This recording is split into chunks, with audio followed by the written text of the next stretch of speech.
मिल्कीपुर की बिसात कौन किसे देगा मात। नमस्कार, आप देख रहे हैं इंडिया वॉइस और मैं हूं आपके साथ श्रुति अंगद। मिल्कीपुर के धर्म युद्ध में योगी और अखिलेश का भी इम्तिहान है। अयोध्या के मिल्कीपुर में चुनावी संग्राम शुरू हो चुका है।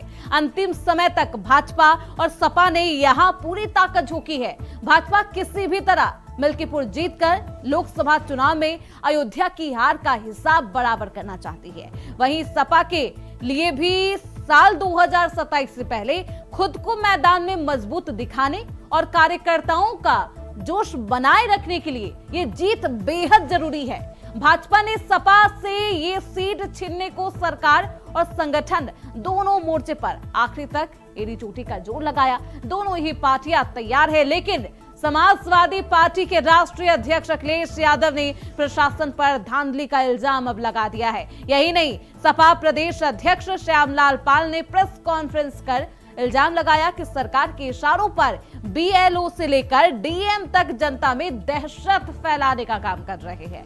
थानेदार से लेकर कई अधिकारी भाजपा के लिए वोट का प्रबंध कर रहे हैं और इस बार एब्सेंट वोटर्स के सहारे मिल्कीपुर में कमल खिलाने की तैयारी है। अब ऐसे में क्या साइकिल की रफ्तार धीमी हो जाएगी? इस आरोपों पर बीजेपी का क्या कुछ कहना है? आज इन्हीं तमाम मुद्दों पर चर्चा करेंगे। लेकिन ये मिल्कीपुर की सियासत अब बेहद दिलचस्प हो चली है। मिल्कीपुर के उपचुनाव में अब धांधली का ये इल्जाम लगाया जा रहा है समाजवादी पार्टी के द्वारा, और समाजवादी पार्टी के जो अध्यक्ष है वो लगातार प्रशासन पर आरोप लगा चुके हैं कि प्रशासन के हाथों में बीजेपी को जितवाने की जिम्मेदारी सौंपी गई है। आपको बता दें कि मिल्कीपुर की ये जो सीट है वो समाजवादी पार्टी की पारंपरिक सीट मानी जाती रही और ऐसे में इस सीट पर समाजवादी पार्टी जीत हासिल करना चाहती है। खैर, आज इसी पर चर्चा करेंगे, लेकिन उससे पहले आप ये खास रिपोर्ट देखिए। मिल्कीपुर में मतदान, योगी अखिलेश का आखिरी इम्तिहान। सपा बीजेपी में रेस, चंद्रशेखर ने फंसाया पेच। क्या नतीजे से पहले ही लग रहा है समाजवादी पार्टी को डर? मिल्कीपुर का ये रेस 27 चुनाव को लेकर देगा खास संदेश। मिल्कीपुर का ये चुनाव मात्र चुनाव नहीं है, बल्कि ये वो स्याही है जिसकी जीत को कलम में भरकर 27 चुनाव की सारी सियासी स्क्रिप्ट लिखी जाएगी और चुनावी मैदान में दम भरा जाएगा। ये तय करेगा कि आखिरकार हिंदुत्व का एजेंडा चलेगा या फिर पीडीए की आंधी के सामने कोई टिक नहीं पाएगा। ये सीट बीजेपी की प्रतिष्ठा का सवाल है। याद होगा आपको, लोकसभा चुनाव में समाजवादी पार्टी के अवधेश प्रसाद की फैजाबाद सीट पर जीत को अखिलेश यादव और राहुल गांधी ने अयोध्या में बीजेपी की हार के रूप में राष्ट्रीय स्तर पर प्रोजेक्ट किया था और मिल्कीपुर की ये लड़ाई दरअसल उसी लड़ाई का फाइनल मैच है। मिल्कीपुर में अव्वल तो मुख्य संग्राम अवधेश प्रसाद के बेटे समाजवादी पार्टी के उम्मीदवार अजीत प्रसाद और बीजेपी के चंद्रभान पासवान के बीच है, लेकिन नगीना सांसद चंद्रशेखर आजाद ने समाजवादी पार्टी के बागी नेता सूरज प्रसाद को उतारकर पेच फंसा दिया है और अब मामला ज्यादा से ज्यादा पासवान वोट छटक लेने का है ताकि जीत पक्की की जा सके। लेकिन ये फांसी वाला पासा किसके लिए उल्टा खेल कर जाता है, ये तो भविष्य के गर्भ में है। अब मिल्कीपुर के इस चुनावी दंगल में किसका मंगल होगा, ये तो 8 फरवरी को सभी के सामने आ ही जाएगा। सबको पता चल जाएगा कि आखिरकार किसने इस चुनावी भूमि को सबसे ज्यादा तपाया है। लेकिन नतीजे से पहले सपा को डर लग रहा है। सपा की रातों की नींद उड़ चुकी है, खौफ कुंदरकी के नतीजे का। सपा का कहना है कि कुंदरकी मॉडल के तहत ही कहीं बीजेपी जीत न जाए। समाजवादी पार्टी ने मुख्य चुनाव आयुक्त को पत्र लिखकर आरोप लगाया कि पुलिस प्रशासन वोटर्स को प्रताड़ित कर रहा है। सपा ने कुमारगंज की देवगांव पुलिस चौकी की शिकायत की, साथ ही मिल्कीपुर चुनाव में प्रचार कर रहे यूपी सरकार के मंत्रियों की भी शिकायत कर दी। तो मिल्कीपुर में मतदान, लेकिन अब इस तरीके से धांधली का इल्जाम भी लगाया जा रहा है। हमारे साथ हमारे खास मेहमान जुड़ चुके हैं, परिचय करवा देती हूँ। नवीन शर्मा है, नेता है बीजेपी के। दारा सिंह है, नेता है समाजवादी पार्टी के। समर सिंह है, प्रवक्ता है कांग्रेस पार्टी के। बहुत स्वागत है आप सभी का। सबसे पहले मैं नवीन शर्मा जी आपके पास ही आना चाहूंगी। प्रशासन का दुरुपयोग करने की कोशिश की जाएगी, धांधली का इंतजाम करके रखा गया है। ये तमाम आरोप लगाए जा रहे हैं समाजवादी पार्टी के द्वारा। सबसे पहले नमस्कार आपके सभी दर्शकों को और आपको प्रणाम करता हूं, साथी प्रवक्ताओं को भी नमस्कार भाई, राधे राधे। मैं एक चीज जरूर कहना चाहूंगा कि कल उत्तर प्रदेश में मिल्कीपुर चुनाव है और दिल्ली में भी चुनाव है और निर्वाचन आयुक्त ने बहुत सुरक्षा तहत मुहैया कराकर ये चुनाव बिल्कुल निष्पक्ष चुनाव कराएगा। रही बात जब चुनाव का रिजल्ट इनके पक्ष में नहीं आएगा तो ये धांधली का आरोप लगाएंगे और ईवीएम का आरोप लगाएंगे, अपने ये भी बताएंगे कि हमारे बूथ तक इनके वोटर नहीं जा पाए, ये भी आरोप लगाएंगे। मगर मैं आपको भारतीय जनता पार्टी परिवार की तरफ से आश्वासन देता हूं, किसी भी प्रकार से कोई न धांधली हो सकती है, ना कोई कर्मचारी अधिकारी किसी पे डांट डबट सकता है और ना ही जनता के बीच में उनका कोई इसमें रोक है। आप अपने बूथ पर जाइए, बाकायदा आप सुरक्षित हैं, बूथ पर जाकर अपना वोट डालिए, मत डालिए। वहां कोई ये भी नहीं कहेगा अब जनता भगवान है हमारी, जनता कल जब सुबह से अपना आशीर्वाद देना शुरू करेगी तो भैया वो किसी को भी देगी। हमने जितना काम करना था, हमें जितना प्रचार करना था, प्रसार करना था, दारा सिंह जी उन्हें जितना प्रचार करना था, जितना तपाना था मिल्कीपुर की चुनावी मैदान को, तपा चुके हैं दारा सिंह जी। अब इस तरीके से धांधली का इल्जाम लगाया जा रहा है, क्या समाजवादी पार्टी पहले से ही डर गई है? नतीजे आने के पहले से ही वो डर है अंदर समाजवादी पार्टी के? को और आपके दर्शकों को प्रणाम। देखिए, समाजवादी पार्टी डरती किसी से नहीं, अगर डरती होती तो वो आवाज न उठाती। देखिए, भारतीय जनता पार्टी के प्रवक्ता जी अभी जो बोल रहे थे कि जनता भगवान है, तो भैया जनता अगर भगवान है तो भारतीय जनता पार्टी कौन सी कम है? वो भी यमराज बनी बैठी थी जनता के लिए। तो एक बात बता दीजिए कि भारतीय जनता पार्टी पिछले कई वर्ष, मतलब 1 वर्ष तो हो गया, मुख्यमंत्री जी कुछ मंत्रियों की ड्यूटी लगी हुई थी मिल्कीपुर चुनाव को लेकर। अभी तक मिल्कीपुर में जो पर्चियां होती हैं वोटरों को नहीं दी गई। क्यों नहीं दी गई? बेलों द्वारा जो पर्चियां बांटी जाती है, घर घर वोट नहीं पहुंचा पाए। और दूसरा, पुलिस प्रशासन लगाकर जिस तरह से कल माननीय श्री अखिलेश यादव जी की सभा को बर्बाद करना चाहते थे, उसके कई वीडियो आए हैं और आप ही लोग चलाए हैं, हम तो झूठ नहीं बोल रहे हैं। कल बहुत बड़ी घटना करने वाले थे ये लोग, मगर कैसे कैसे माननीय श्री अखिलेश यादव जी बच गए हैं। आप सोच लीजिए कि भारतीय जनता पार्टी ने पूरे हथकंडे अपनाएगी कल वोटरों को धमकाने के लिए। हमारे कई बूथ अध्यक्षों को इन्होंने कल ही रात में गिरफ्तार करवा लिया, कुछ को धमकी दी है। तो अगर जब जनता भगवान है तो आप लोग यमराज बनने पे क्यों तुले हुए? क्यों वहां पर लोगों को धमका रहे हो? भाई, हमारी जन की सरकार है, आप भी वोट मांगिए, हम भी वोट मांगे। अगर 7 सालों में अगर उत्तर प्रदेश में कुछ किया हो तब तो ये कुछ करे, इसीलिए गुंडाई पे, लफंगाई पे उतारा है। आप देख लीजिए उत्तर प्रदेश का मुख्यमंत्री के जो भाषण है मिल्कीपुर में, आप देख लीजिए वो किसी मुख्यमंत्री की भाषा नहीं थी, वो एक गुंडे की भाषा थी कि किसी को कुत्ता बोल देना, चुने हुए जनता को उसकी पूछ बोल देना। माननीय मुख्यमंत्री जी के लिए इस तरीके का जो शब्दों का प्रयोग कर रहे हैं, ये कभी आदरणीय अखिलेश जी के लिए किसी ने इस तरह का प्रयोग नहीं किया है। दारा सिंह जी, आप माननीय मुख्यमंत्री जी को गुंडा शब्द प्रयोग कर रहे हैं। हमने देखा क्या प्रयोग करा रहे हो सोशल मीडिया पे, हमने देख लिया कैसे कैसे वीडियो बनवा रहे हैं। नहीं, आपको जो चुनावी भाषण दे रहे हैं, चुनावी भाषण देख लिए क्या क्या बना रहे हो, वर्णन कर रहे हैं, वो भाषा मुख्यमंत्री की है। अगर राजू दास के ऊपर एक्शन हो जाता है तो मैं समझता हूँ कि उत्तर प्रदेश के मुख्यमंत्री अच्छे हैं, मगर न तुमने राजू दास पे कोई एक्शन लिया, न सोशल मीडिया पे जो हमारे नेताजी के वीडियो के साथ, फोटो के साथ छेड़छाड़ कर रहे हैं, न उन पर एक्शन लिया। तो इससे जाहिर होता है कि आपके ही मुख्यमंत्री के आदेश पर सोशल मीडिया पर जो वीडियो बनाए जा रहे हैं, जो कमेंट किए जा रहे हैं, वो भारतीय जनता पार्टी द्वारा कराए जा रहे हैं। आप बताइए, एक महंत को, एक शंकराचार्य को आप मौलाना बोल रहे हैं, शर्म आनी चाहिए भारतीय जनता पार्टी को। बताइए, एक मौलाना जो होता है महाकुंभ पर थोड़ा सवाल क्या करती है, उनको मतलब संत थे, उनको आपने मौलाना करा दिया। मौलाना जी को किसने हक दिया? दारा सिंह जी, नवीन शर्मा जी, ठीक है, शब्दों को बोलेंगे। क्यों भाई? नवीन शर्मा जी हज जाते हैं। एक मिनट श्रुति जी, 1 मिनट में चाहूंगा। इन्होंने कहा मौलाना को कुंभ में बोल दिया, क्यों भाई बोल दिया? सनातन धर्म पे मौलाना ने बोला है। अरे सुन तो लीजिए, कान साफ करा लीजिए। साधु संत ने बोला, उस साधु संत को आपकी IT सेल ने मौलाना घोषित कर दिया, समझ गए? अरे शर्म करो, मतलब एक हिंदू सनातन धर्म के इतने बड़े शंकराचार्य को आप मौलाना लिख रहे हो और आप कहते हैं शंकराचार्य का सम्मान पूरा भारतवर्ष करता है और हम सब करते हैं, नहीं कर रहे सभी हो। माननीय अगर- शंकराचार्य चलिए ठीक है, 10 सेकंड दे दिया है। अब ठीक नवीन शर्मा जी, धर्म वाली सियासत नहीं करिए अभी। समर सिंह जी, चुनावी प्रचार खत्म हो चुका है, अब नतीजे आने की बारी है, लेकिन राहुल गांधी मिल्कीपुर सीट पर चुनाव प्रचार करने नहीं पहुंचे।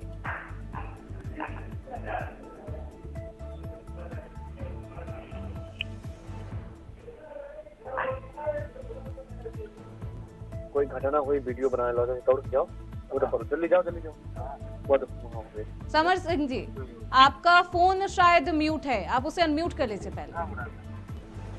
जी, तो भारतीय जनता पार्टी के कार्यकाल कोई के आग लगा अंदर आप रहा हो। देखेंगे हम्म, कि सबसे अधिक जो लोकतंत्र का त्रास हुआ है, हास हुआ है, वो किसी से छुपा नहीं है। भारतीय जनता पार्टी लगातार चुनावों के अंदर, उपचुनावों के अंदर इस संविधान का, इस डेमोक्रेसी का मजाक उड़ाती दिख रही है। और जिस प्रकार से हमने उत्तर प्रदेश के चुनाव के अंदर देखा, जिस प्रकार से हमने हरियाणा के चुनाव में देखा, जिस प्रकार से हमने महाराष्ट्र के चुनाव में देखा कि भारतीय जनता पार्टी के लिए सिर्फ चुनाव जीतना एक महत्वपूर्ण मुद्दा है, भारतीय जनता पार्टी के लिए सिर्फ सत्ता में बना रहना मुख्य मुद्दा है, लेकिन देश की जनता की भलाई कभी भी इनकी जो है प्राथमिकता की सूची में नहीं रही है। और यही बात है कि डंका इतनी जोर से बजा आज कि फोर्ब्स मैगजीन ने देश प्रगति से 10 सबसे शक्तिशाली देशों की सूची में से भारत को बाहर कर दिया है। और क्या, और कितना विकास चाहते हैं। आज जो डॉलर है वो 87 रुपए 15 पैसे पहुंच गया है। हमारा जो पासपोर्ट है वो 85वीं रैंक पर आ गया है। तो डंका जो बज रहा है, विदेश की डंके की बात कर रहे हैं हमारे भाई, सनातन की बात करते हैं हमारे भाई, हिंदुत्व की बात करते हैं हमारे भाई, लेकिन इनके सिर्फ सत्ता में बने रहने की पूरी चालें हैं। इससे आम आदमी का कोई भला नहीं हो रहा है। लेकिन अयोध्या के विकास की भी बात की जाती है समर सिंह जी। जी देखिए, अयोध्या की विकास की जो बात कही, तो अयोध्या की जो सड़कें हैं और वहाँ की जो लैंप पोस्ट है, वो भारतीय जनता पार्टी के विकास की गाथा खुद गा रहे हैं कि गड्ढों जो है, सड़कों में गड्ढे हो गए बड़े बड़े, लैंप पोस्ट चोरी हो गए हैं। महिला के साथ में उस मंदिर के अंदर क्या बर्ताव हुआ, वह आपने और हमने सबने देखा है। मैं शब्द का प्रयोग नहीं करूंगा क्योंकि हो सकता है कि उसके बाद में कुछ नया डेवलपमेंट हुआ हो जो मुझे याद नहीं हो या मुझे उसकी जानकारी नवीन शर्मा जी, लेकिन ऐसा कहीं आरोप लगा था कि किसी महिला कर्मचारी के साथ में अभद्रता की गई थी या फिर उसके साथ में बलात्कार जैसी घटना की जो है बात की गई थी, तो ये सब वहां पर हुआ है। तो ये वहां के लोगों, अगर वहां पर डेवलपमेंट होता तो वहां पर जो है वहां के लोग भारतीय जनता पार्टी को जिताते। क्यों उन्होंने कांग्रेस को जिताया? क्योंकि भारतीय जनता पार्टी के लोगों ने वहां पर जो एक प्रकार से बंदरबाट करी है, एक प्रकार से जो गुजराती जो माफियाओं का, भू माफिया कहना चाहूंगा उनको मैं, कि गुजराती भू माफियाओं के हवाले हमारी रामलला की नगरी को कर दिया उन्होंने। सारी जमीनें कौन खरीद रहा है, सारी होटलें कौन बना रहा है? गुजराती लोग बना रहे हैं। लेकिन वहाँ के आम आदमी, वहाँ का आम आदमी क्या कर रहा है मैडम बताओ मैं आपको? वहाँ का आम आदमी ई रिक्शा चला रहा है, वहाँ का आम आदमी अपना घर तुड़वा कर बैठा है, वहाँ का आम आदमी जो है वो पान की दुकान और चाय की दुकान चला रहा है। लेकिन जो बड़े होटलें चल रही हैं, बड़े रेस्टोरेंट चल रहे हैं, बड़ी कैब्स चल रही हैं, बड़ी कारें चल रही हैं, वो सब किसकी चल रही है? वो गुजराती गैंग की चल रही है। इसलिए वहाँ के लोग नाराज थे, वो इसलिए कांग्रेस पार्टी में उन्होंने जो है अपना समर्थन दिया और वहाँ से हमारे विधायक बन के आए।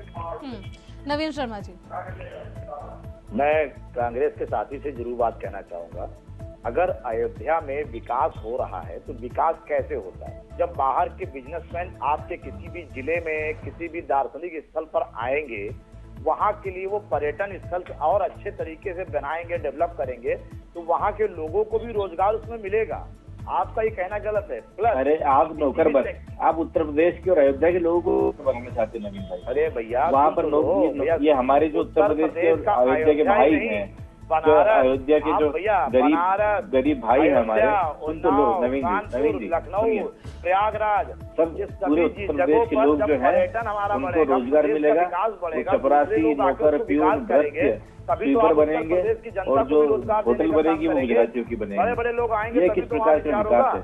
अगर इसे विकास कहते हैं तो इस प्रकार का विकास हमारे उत्तर प्रदेश को नहीं चाहिए। बिल्डिंग नहीं बना सकता। कोई गुंडा माफिया आके वहाँ अपनी बिल्डिंग नहीं बना सकता। अगर एक व्यापारी देश का व्यापार करने चाहता है और अगर वहाँ जमीन लेगा तो वहाँ के जमीनों का पैसा भी तो देगा। समस्या ही तो ये है नवीन भाई, उसके बाद वहाँ का रेवेन्यू देगा, वहाँ के लोगों को नौकरी देगा तो रोजगार बढ़ेगा। इसी रोजगार बढ़ाने के तरीके क्या है? कोई माफिया को जमीन तो नहीं देना किसी को। अगर कोई वहाँ होटल बनना है, अगर विकास बनना है, अगर कोई विकास माफियाओं के हाथों पर अयोध्या की रामलला की पहले चीज है, अगर आप देश के बड़े व्यापारियों को बिना रुके बोलेंगे भाई तो कैसे बात सोचेंगे हमारी? क्या रह जाएगा आपके शब्दार्थों में? क्या देश के बड़े व्यापारी आपके लिए माफिया हैं? तो जो ये छोटे छोटे काम करते थे फिर वो क्या हुए? और रही दूसरी बात, जी देखिए जवाब दे रहा हूँ नवीन भाई, रुक तो जाओ। श्री राहुल गांधी जी प्रचार करने आए, नहीं आए। ये भी एक खास मुद्दा है। जो आप बोलते हैं ना पीडीए के गठबंधन में हम, वो नहीं है। आप ये देखिए कि पीडीए सिर्फ और सिर्फ छलावा है जो उत्तर प्रदेश में लोकसभा में आपने जनता को ठगने का बिल्कुल सही बात कही है आपने। पूरा विकास जो भारतीय जनता पार्टी कर रही है पीडीए गठबंधन को लेकर, और कुछ नहीं था। आपको आदरणीय अखिलेश जी ने सहारा दिया तो 5-6 सीटें आपकी निकल गई। आखिर में अखिलेश जी ने आपको उपचुनाव में एक भी सीट नहीं दी क्योंकि उनको लगा कि आप उनके कंधे पे चल रहे हैं, आपका कोई यूपी में औचित्य नहीं है। तो रही बात महाराष्ट्र में, देखिए आप धराशायी हो गए। हरियाणा में तो आप बिल्कुल ही धराशायी हो गए। जहां जहां आपके 3-3 सीएम तो शपथ के लिए तैयार। सर मैं बताऊं, देश की जनता मालिक है और वो अपने अधिकार जानती। उनका अधिकार चुनाव के वक्त जब वोट देते हैं तो वो लोग ये देखते हैं कि हमारे साथ छलावा किसने किया। रही बात अयोध्या मिल्कीपुर उपचुनाव, ये भारतीय जनता पार्टी के जो कार्यकर्ताओं की मेहनत है, उसका आशीर्वाद कल उनको मिलेगा। ठीक है दारा सिंह जी, ठीक है नवीन शर्मा जी। दारा सिंह जी, कांग्रेस के जो दिग्गज हैं वो भी इस चुनाव में प्रचार करते हुए नजर नहीं आए। राहुल गांधी की बात की जाए, कोई भी दिग्गज नहीं। देखिए इंडिया गठबंधन ने समर्थन किया है, हो रहा है, उनका भी चुनाव चल रहा है कहीं पे। तो देखिए भारतीय जनता पार्टी उन बातों को खोज के लाएगी जिससे जनता से कोई लेना देना नहीं। अभी जो ऐसा कह रहे थे कि मतलब अयोध्या में बिजनेस का, डेवलप का, अरे भैया बाहरियों को लाकर तुम यहाँ गुजरात के आदमियों को यहाँ बसाए दे रहे हो, यहाँ का आदमी क्या करेगा ये भी तो बताओ। उनको पूरा मुआवजा नहीं दिया, उनका घर आपने तोड़ दिया, सुनिए उनका घर तोड़ दिया, उनको पूरा मुआवजा नहीं दे रहे हो और जमीन कब्जा ले रहे हो और गुंडाई कर रहे हो। सुनिए अयोध्या में जितना नंगा नाच, जितना गुंडाई भारतीय जनता पार्टी के नेता विधायक कहीं नहीं कर रहे होंगे। वहाँ के लोग पार्टी के कार्यकाल में होता था तो जिसे बताते ठीक है। और बताते भारतीय जनता पार्टी का सफाया मिल्कीपुर से ही शुरुआत होगी और मैं वादा करता हूँ भारतीय जनता पार्टी को मैं इंडिया के बाहर करूंगा और इंडिया के बाहर वाले पता नहीं कहाँ भेज के आएंगे। जिस तरह से लाशों पर आपने कुंभ के मेले में लाशें छुपाई हिंदू धर्म की, आप सोचो मरने के बाद श्रोती जी हिंदू धर्म में होता है कि जो मरे हुए व्यक्ति सुन लीजिए अरे सुनिए चमर की सुन लो हमारे खाने वालों वीडियो सुन लो। हम उन पर राजनीति करते हैं। ठीक है चलिए मिल्कीपुर पर ही लौट आते हैं दारा सिंह जी और नवीन शर्मा जी, आप दोनों ही मिल्कीपुर में नहीं मिल्कीपुर में बात करते हैं। ठीक है सुन लीजिए सवाल, सुन लीजिए दारा सिंह जी। मिल्कीपुर में जिस तरह चुनाव नहीं चुनौती है, इस बार का महामुकाबला जनता के बीच और प्रशासन के बीच हो रहा है। खैर जनता तो समझ रही थी कि समाजवादी पार्टी और बीजेपी के बीच ये महामुकाबला हो रहा है, लेकिन अखिलेश यादव ने ये बयान दिया है जिसमें वो कह रहे हैं कि जनता के बीच और प्रशासन के बीच महामुकाबला है, चुनाव नहीं चुनौती है। सफाई दीजिए सर, क्या कहना चाहते थे वो दारा सिंह जी? देखिए श्रोती जी साफ बात बता दो कि ये जीतने के लिए वहाँ किसी भी हद तक गिर सकते हैं। कितनी बेशर्मी जितनी होगी वो सब प्रयोग कर रहे हैं। वहाँ का जो सुनिए वहाँ का डीएम पूरी तरह से भारतीय जनता पार्टी का जिला अध्यक्ष बना हुआ पहला, उसको आज तक निर्वाचन आयोग ने नहीं संज्ञान लिया ना हटाया। दूसरा चीज पुलिस वही लगाई गई जो इनके कार्यकर्ता है। जितनी पुलिस लगी है आप चेक करा लीजिए। और आपको बता दें मुख्यमंत्री योगी आदित्यनाथ जी का फोन और अयोध्या के डीएम का फोन और वहाँ के अधिकारियों का, निर्वाचन जो अधिकारी हैं उनका आप फोन चेक करा लीजिए, उसमें आपको पूरे दूध का दूध और पानी का पानी हो जाएगा। कल तक देखना एक ऐसी सी एक घटना करवा देंगे जिससे मिल्कीपुर वाली जनता गुमराह हो जाए। मगर आपको एक बात बताते भाई, भारतीय जनता पार्टी के लोगों 7 साल से खूब गुमराह किए। मिल्कीपुर से भले न समाजवादी की सरकार बनेगी, मगर तमाचा बहुत तगड़ा मारेगी। देखना इतना तमाचा तगड़ा भारतीय जनता पार्टी को मारेगी जनता वहां की, कि ये निशान जो है 2027 के बाद ही मिटेगा। समर सिंह जी, इस नतीजे का जो संदेश है वो 27 के चुनाव पर भी नजर आएगा।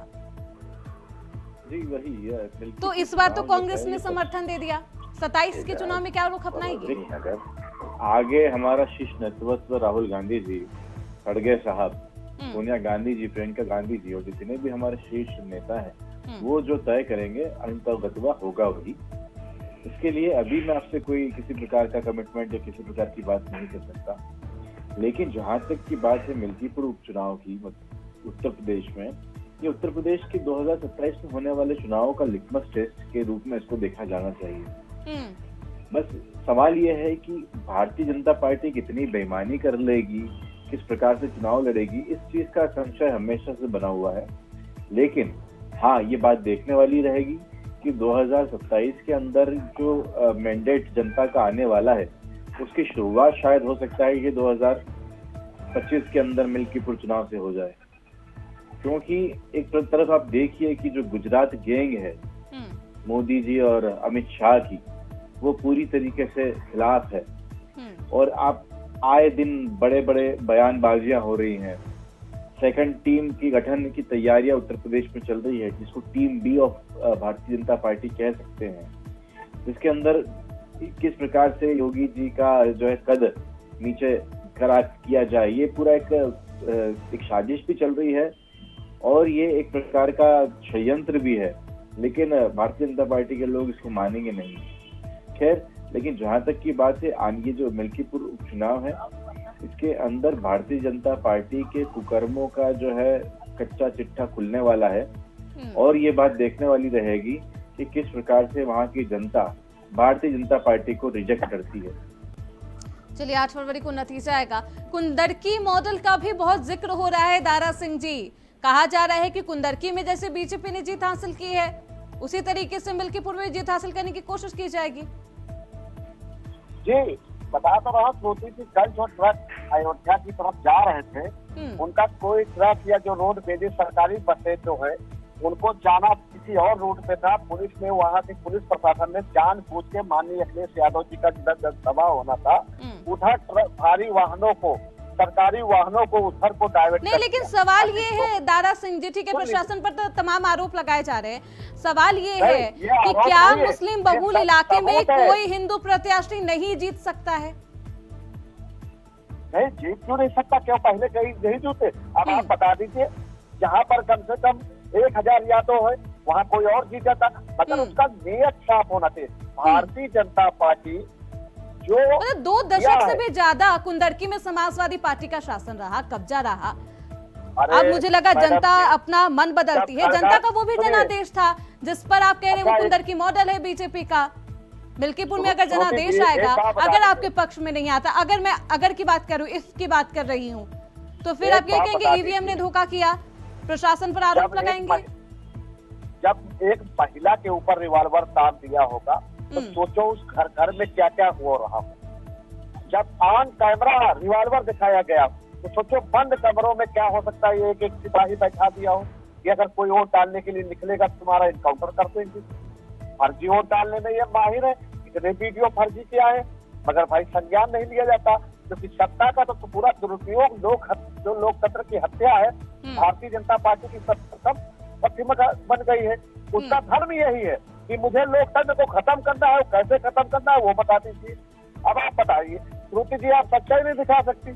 नहीं, अगर आप सच्चाई दिखाओगे, आप पर मुकदमा कर दिया जाएगा। नहीं, आपके परिवार के किसी के ऊपर किसने कहा कि आपको कि हम लोग सच्चाई नहीं दिखा रहे? फिर नहीं, श्रुति जी, विडंबना है देश की। अगर विपक्ष की बात करते हैं तो सत्ताधारी पार्टी कुछ बोलेगी, आपकी बात ना करे तो आप कहेंगे कि सत्ताधारी पार्टी के साथ हम हैं।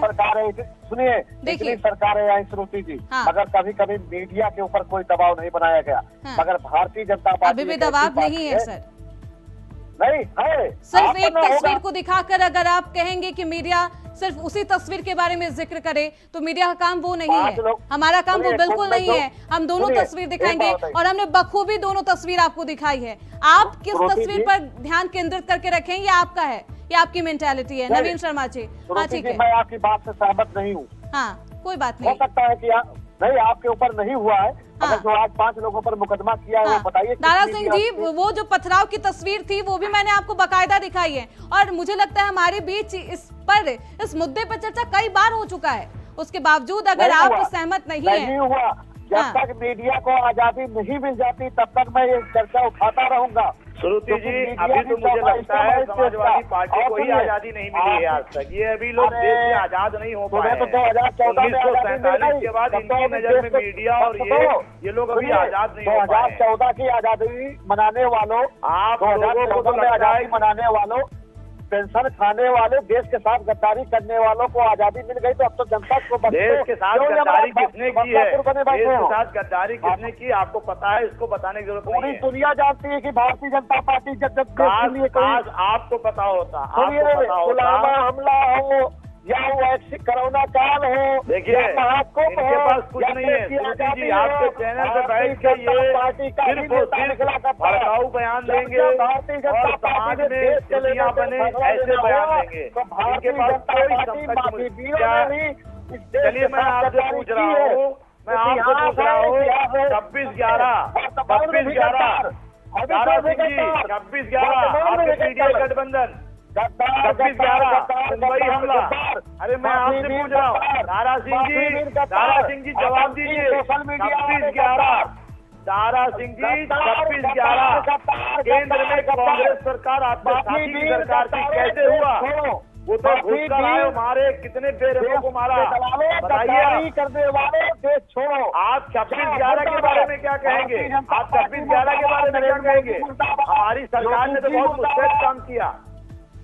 ठीक है, चलिए आप अब दावे कर बताइए, लेते हैं जीत 26/11 का किसकी हमला। होगी। ठीक है नवीन फिर शर्मा भी जी, फिर दारा सिंह जी, भी आप दोनों ही दस डीपी हाई मत जनता करिए। जवाब समर देगी सिंह जी, जनता क्या लगता है को। इस बार किसको जीत मिलेगी? ठीक है नवीन सर।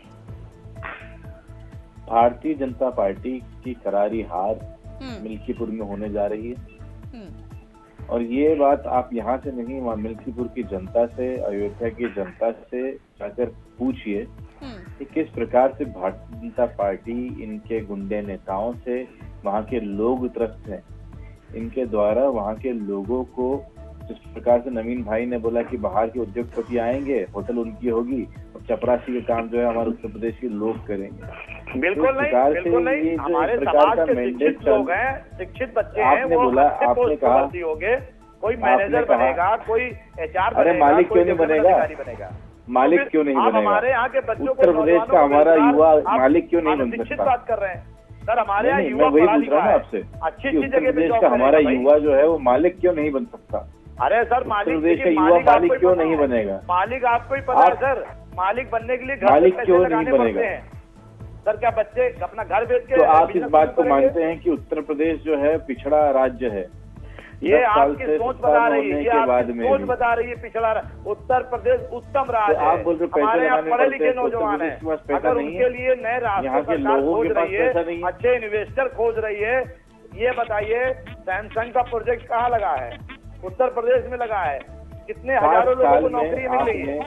आपने विकास नहीं किया। 7 सर, साल में हमारा विकास के युवा जो नाम गरीब पे से गरीब आज होता रहे गया, हैं, विकास तभी कैसा वो चाहिए खुद की आपको? दुकान नहीं खोल अच्छे पा रहा हाईवे है। बने हैं, अच्छे प्रोजेक्ट हमारे यहाँ आए हुए हैं, सरकार कानून बिल्कुल, व्यवस्था पे आपने देती हाईवे है, बनाए, और क्या सुन चाहिए? लीजिए ना, हाईवे बनाए जाके वहाँ पर रोड पे जो बेरोजगार जो है धक्के खाएगा, तो अच्छे रोडों पर धक्के खाए। आप बेरोजगारी को कभी भी इस तरीके के मुद्दों में लाते हैं तो मुझे लगता है बड़ा आप सही तालमेल क्यों नहीं देते बेरोजगारी लोगों तो को? आपके लिए मुद्दा ही नहीं है नवीन भाई। सर, यहाँ नवीन भाई, हमारे उत्तर बेरोजगारी प्रदेश में आपके लिए लोगों को मुद्दा ही रोजगार नहीं। मिला है। हमारे उत्तर कहाँ प्रदेश है? में रोजो क्या हिमाचल प्रदेश में आप बताइए क्या आपका रोजगार? अरे आपके हिमाचल वादे में प्रदेश क्या तो हुआ? छोड़ दीजिए, हम उत्तर बताइए ना प्रदेश में सर, बैठे हैं, उत्तर प्रदेश की बात कर रहे हैं। बताइए ना। अरे मैं आप ही की बात कर रहा हूँ। हम उत्तर आपकी प्रदेश वहाँ में बैठे सरकार हैं। चल रही है और नहीं, हम उत्तर प्रदेश का में बैठे हैं, रोजगार उत्तर प्रदेश की बात उत्तम है। कीजिए ना। उत्तर प्रदेश का मेरी बात रोजगार सुनिए। उत्तम है। ऐसे उत्तम है। सोमालिया में तो रोज जो है कहीं पे घुस कर रोजगार लाखों लोग नहीं मर है। जाते थे, जब सोमालिया बना देंगे। सुनिए ना, हजारों लोग जो है वो साउथ अफ्रीका की कंट्रीज जो है सोमालिया और जिबूती के अंदर भूखे मर जाते हैं। तो क्या हम भारत के लोगों को भी भूखा मारना चालू कर दें? किस प्रकार की आप बिल्कुल जो नहीं, तुलना बिल्कुल करते नहीं, हैं? बिल्कुल नहीं। आप हम उत्तर प्रदेश में 140 बैठे करोड़ हैं। भारतीय हैं उत्तर और हमारी प्रदेश- अर्थव्यवस्था भी आप बहुत उत्तर मजबूत प्रदेश है। में और अभी देखिए, अभी हमारा 80 जो करोड़ केंद्र में लोगों को पहला जो आम बजट आया, उसको भी एक बार आप सराह लिए होते। कितना कितना आनंद हुआ मिडिल क्लास फैमिलियों के लिए, कितना सराहनीय बजट हुआ। दारा एक सिंह बार जी, आपको ठीक है नवीन शर्मा जी, अब बजट पर लौटेंगे फिर कभी। दारा सिंह जी, हाँ? नतीजे अब जो आने हैं 8 फरवरी को सभी के सामने होगा, लेकिन मुझे बताइए दारा सिंह जी, जनता समाजवादी पार्टी को वोट दे, उसके पीछे क्या मकसद होगा? क्या कुछ उनके पास मुद्दे होंगे? देखिए, समाजवादी पार्टी को जो वोट दे रहे हैं वो साफ साफ तौर पे इसलिए दे रहे हैं कि इन देशद्रोहियों को देश से बाहर करना है। उन्हें पता है कि भारतीय जनता पार्टी पिछले 7 वर्षों से सिर्फ कौन है आश्वासन दे रही है। देशद्रोही? भारतीय जनता पार्टी है। हैं? अब अभी देखिए- कोई हम तो खुल के कहते हैं, मैं तो खुल के कहता हूँ ये आतंकी है जो पुलवामा के नाम पर वोट मांग लिया हो। और सुनिए, जो आप नरेंद्र मोदी का भाषण नहीं सुना क्या कल का, उसमें जो कुंभ खत्म हुए उनके नाम पर वोट मांगने जा रहे हैं। अरे शर्म करो, कब तक लाशों पर ढेर कर जाकर राज करोगे? लाशों की राजनीति आप करते हैं। सुनिए, लाशों की राजनीति समाजवादी नवीन पार्टी शर्मा और जी, कार्यकर्ता- दारा सिंह जी नवीन ये शर्मा, कहना सुनिए। चाहते हैं कि देशद्रोही है और देशद्रोहियों के हाथों में केंद्र की सरकार है, राज्य की सरकार है। अब देखिए, इनके दारा सिंह विपक्ष जी, के जो इनके पीडीए जनता ने देशद्रोही को वोट कर दिया है। मुझे लगता है कि आप 140 सभी करोड़ लोगों का जनप्रतिनिधि अपमान है, किया। जनता को एक आपने साफ संदेश देने का काम करिए। जनता दारा सिंह जी, इन बातों से सुनिए, जनता भी भ्रमित सुनिए, होती है सुनिए, और उनके 140 करोड़ लोगों का अपमान किया है जब आपने देशद्रोही बुलाया। सुनिए, आपने उनके नरेंद्र बीच ऐसा मोदी जी संदेश का देना अपमान मुझे नहीं नहीं किया। लगता बिल्कुल भी आपने सही है। 140 बहुत करोड़ शुक्रिया, लोगों समय का अपमान अभाव किया है। दारा सिंह जी, नवीन शर्मा जी, आपने गलत समर बोला, सिंह जी, मैं निंदापन गलत करता हूं संदेश आपके देने के लिए आप बचनों का। यहाँ नहीं बैठिए और एक अच्छा संदेश देने का काम करिए बतौर प्रतिनिधि। बहुत शुक्रिया आप सभी का चर्चा में बने रहने के लिए। तो उपचुनाव नई चुनौती है, अब इस चुनौती में